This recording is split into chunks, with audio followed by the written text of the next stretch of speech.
बिस्मिल्लाह वल्हम्दुलिल्लाह वस्सलातु वस्सलामु अला सय्यिदिना व मौलाना रसूलिल्लाह व अला आलिहि व सहबिहि व मन वालाह, अम्मा बाद।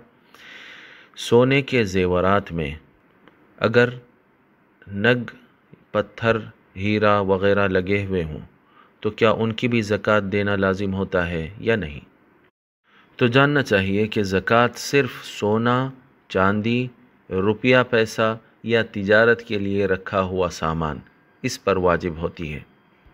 इसके अलावा हीरा हो या मोती हो या याकूत हो या ज़ुमर्रुद हो या किसी भी किस्म का पत्थर हो, इन चीज़ों पे अगरचे कि वो ज़ेवरात ही क्यों ना हो, यानी ज़ेवर बना के उसको पहना ही क्यों ना जा रहा हो, फिर भी उसके ऊपर जो है ज़कात वाजिब नहीं होती है।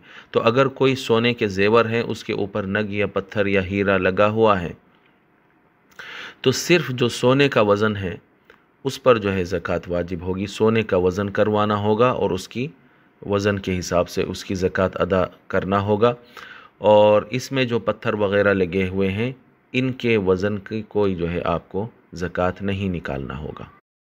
चुनांचे अल-फ़तावा अल-हिंदिया में लिखा हुआ है, व अम्मल यवाक़ीत वल्लआलि वल्जवाहिर फ़ला ज़कात फ़ीहा व इन कानत हुलियन।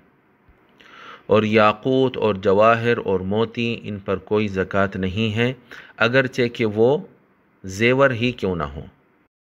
इल्ला अन तकून लित्तिजारा, सिवाय इसके कि अगर वो तिजारत के लिए रखे हुए हों, यानी तिजारत के लिए अगर आप पत्थर, सोना और मोती वग़ैरह, याकूत अगर रखे हुए हैं तो ऐसी सूरत में उस पर ज़कात वाजिब होगी, क्योंकि वो तिजारत का सामान बन गया है।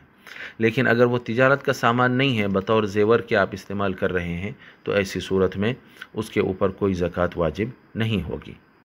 अलगर्ज़ यहाँ जो सवाल किया गया है उसमें सिर्फ़ सोने पर ज़कात वाजिब होगी, और उस सोने में, उस ज़ेवर में जो पत्थर या नग वग़ैरह लगे हुए हैं, उनके वज़न का कोई एतबार नहीं रहेगा और उनके ऊपर किसी किस्म की कोई ज़कात वाजिब नहीं होगी।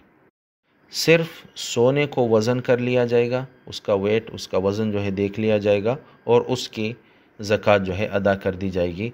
ऊपर जो पत्थर वग़ैरह लगे हुए हैं उनकी कोई ज़कात नहीं अदा की जाएगी। वल्लाहु व रसूलुहु अअलम व अहकम।